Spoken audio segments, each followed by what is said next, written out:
안녕하세요. 오늘 저희와 함께 깊이 파볼 자료는 인간과 AI 학습 패러다임 심층 비교 분석 보고서 발췌본입니다. AI 발전 속도가 정말 놀랍잖아요.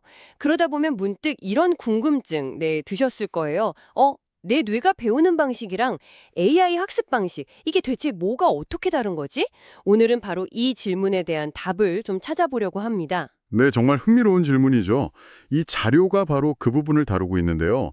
인간과 AI, 이 두 지능 시스템이 어떻게 배우는지, 그 방법론하고 또 학습량, 이 두 가지 축으로 나눠서 분석하고 있습니다. 저희 목표는요, 두 시스템의 핵심들인 차이를 좀 명확히 이해하고, 더 나아가서 AI 시대에 우리가 어떤 방향으로 가야 할지 통찰을 얻는 거라고 할 수 있겠습니다. 어떻게 보면 AI라는 거울을 통해서 인간 지능의 본질을 더 깊게 들여다보는 계기가 될 수도 있고요. 좋습니다. 그럼 바로 본론으로 들어가 보죠. 인간의 뇌, 이 정말 놀라운 기관은 대체 어떻게 학습을 하는 걸까요? 네, 인간 뇌의 핵심 능력 중 하나가 바로 그 뇌 가소성이라는 건데요. 이게 뭐냐면 경험을 통해서 스스로 신경망 구조를 바꾸는 능력입니다. 덕분에 우리가 새로운 걸 배우고 또 환경에 계속 적응해 나갈 수 있는 거죠. 뇌는 저장 용량 잠재력만 보면 약 1.5에서 2.5 페타바이트, 영화 수백만 편 분량인데요. 근데 중요한 건 실제로 모든 걸 다 기억하진 않는다는 점이에요. 아, 모든 걸 기억하지 않는다는 게 오히려 중요하다고요? 바로 그겁니다. 우리 뇌는 끊임없이 정보를 선별해요. 이게 나랑 관련 있나? 중요한 정보인가? 내가 관심 있나? 이런 기준으로요. 그리고 나머지는 과감하게 잊어버립니다. 이걸 생성적 망각이라고 부르는데 이게 바로 인간 학습의 아주 놀라운 효율성이죠. 불필요한 정보는 버리고 중요한 것에 집중하는 능력. 어쩌면 이게 AI가 아직 따라오기 힘든 인간의 핵심 강점일 수 있습니다. 특히 복잡한 세상에서요. 아하, 단순히 정보를 막 쌓는 게 아니라 거기서 의미를 찾고 연결하는 과정이군요. 경험의 역할도 그래서 중요하겠네요. 물론입니다. 인간은 세상을 직접 경험하면서 배우죠. 몸으로 움직이고 느끼고 상호작용하면서 세상에 대한 자신만의 모델을 만들어갑니다. 콜브의 경험학습 이론 같은 걸 보면 구체적 경험, 그리고 성찰, 개념화, 마지막으로 실험, 이런 능동적인 순환 과정을 거치거든요. 맥락이나 감정 같은 것도 학습에서 절대 빼놓을 수 없고요. 반면에 현재 AI는 주로 좀 다른 방식으로 학습합니다. AI는 그럼 어떻게 학습하나요? 혹시 영화에서처럼 스스로 막 생각해서 배우고 그런 건가요? 현재 주류 AI, 특히 딥러닝은 인간 뇌신경망 구조에서 영감을 받은 건 맞지만 작동 방식은 좀 달라요. AI는 수많은 매개 변수라는 게 있거든요. 이걸 지식을 저장하는 일종의 조절 다이어리라고 생각하시면 쉬울 것 같아요. 이걸 조정하면서 데이터 속에서 패턴, 즉 규칙을 찾아내는 겁니다. 지도학습, 비지도학습, 강화학습 여러 방법이 있지만 본질은 데이터 기반의 통계적 패턴 인식이라고 할 수 있습니다. 데이터에서 패턴 찾는 거군요. 혹시 인간이랑 다른 AI만의 좀 독특한 학습 방식 같은 것도 있을까요? 아주 중요한 특징이 있습니다. 바로 전이학습이라는 건데요. 이게 뭐냐면 한 AI가 학습한 지식이나 기술을 거의 즉시 다른 AI에게 복제하고 전수할 수 있는 능력이에요. 아, 전이학습이요? 네. 이건 마치 한 사람이 배운 걸 순식간에 모든 사람이 알게 되는 것과 비슷하다고 할까요?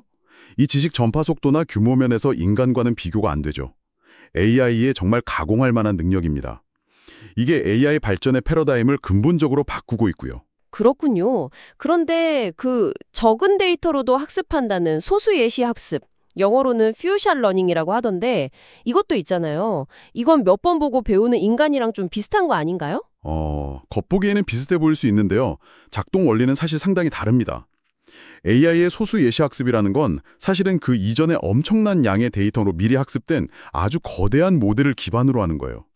그러니까 그 사전 지식을 바탕으로 새로운 정보를 조금만 보고도 기존 지식을 재조합해서 대응하는 방식이죠. 아하. 우리가 몇 번 보고 저건 고양이구나 하고 개념을 이해하고 처음 보는 고양이도 알아보는 그런 인간의 직관적인 일반화 능력하고는 근본적으로 다릅니다.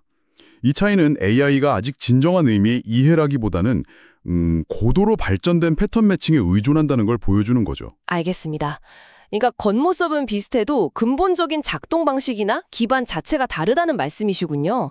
학습 방식 외에 또 다른 큰 차이점이라면 어떤 게 있을까요? 아마 데이터 양이나 에너지 효율 같은 부분일 것 같은데요. 네, 정확합니다. 그 차이가 정말 극명하죠. 예를 들어서 GPT-3 같은 거대 언어 모델 있잖아요. 이런 모델은 1750억 개나 되는 매개 변수를 학습시키려고 인터넷 규모의 데이터가 필요하고요. 수많은 고성능 GPU 서버, 그러니까 AI 학습 계산을 전담하는 아주 강력한 칙들이죠. 이것들과 또 어마어마한 전력이 필요합니다. 비용도 물론 엄청나고요. 그런데 반면에 인간의 뇌는 어떻습니까? 약 86억 개의 뉴런으로 훨씬 더 복잡하고 창의적인 사고를 하면서도 에너지 소비는 고작 20와트 정도예요. 그냥 켜진 전구 하나 정도의 전력만 쓰는 거죠. 와, 20와트요?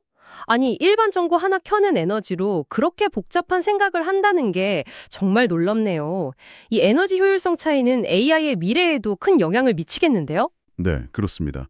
이 엄청난 에너지 효율성 차이는 AI가 앞으로 풀어야 할 가장 큰 숙제 중 하나입니다.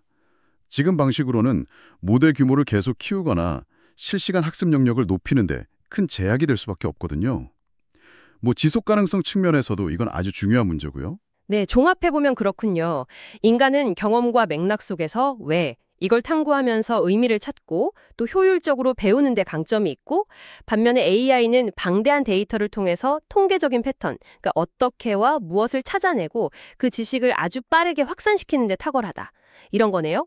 아까 잠깐 언급된 소설 번역 예시처럼 미묘한 감정이나 문화적 맥락이에는 여전히 인간의 영역인 것 같고 AI의 추론 능력도 엄밀한 논리보다는 학습 데이터에 기반한 통계적 그럴듯함에 가깝다는 분석도 상당히 와닿습니다. 정확하게 보셨습니다.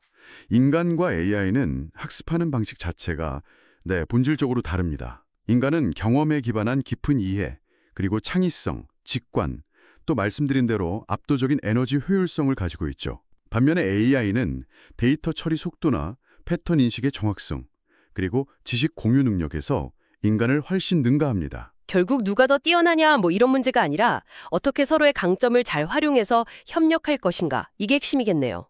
그죠? AI는 분석이나 예측 같은 작업에서 우리의 능력을 키워주는 도구가 되고 우리는 비판적 사고나 창의적인 문제 해결, 또 윤리적 판단 같은 우리 고유의 역량에 더 집중할 수 있게 되는 거고요. 바로 그 지점입니다. AI가 쏟아내는 방대한 정보를 그냥 받아들이는 게 아니라 이걸 비판적으로 분석하고 해석하는 능력, 그리고 여러 분야의 지식을 막 융합해서 새로운 가치를 만들어내는 능력, 이걸 메타 학습 능력이라고도 하는데요. 이런 능력이 앞으로 더욱 중요해질 겁니다. 네, 오늘 저희와 함께한 이 분석이 AI 시대를 살아가는 당신에게 유용한 통찰을 드렸기를 바랍니다. 마지막으로 이런 질문을 한번 던져보고 싶네요. 당신의 일이나 학습 환경에서 인간 고유의 강점인 맥락 이해, 창의성, 비판적 사고와 AI의 강점인 데이터 처리, 패턴 인식 능력을 어떻게 잘 조합해서 최고의 시너지를 만들어낼 수 있을까요? 한 번쯤 깊이 고민해 보시는 건 어떨까요?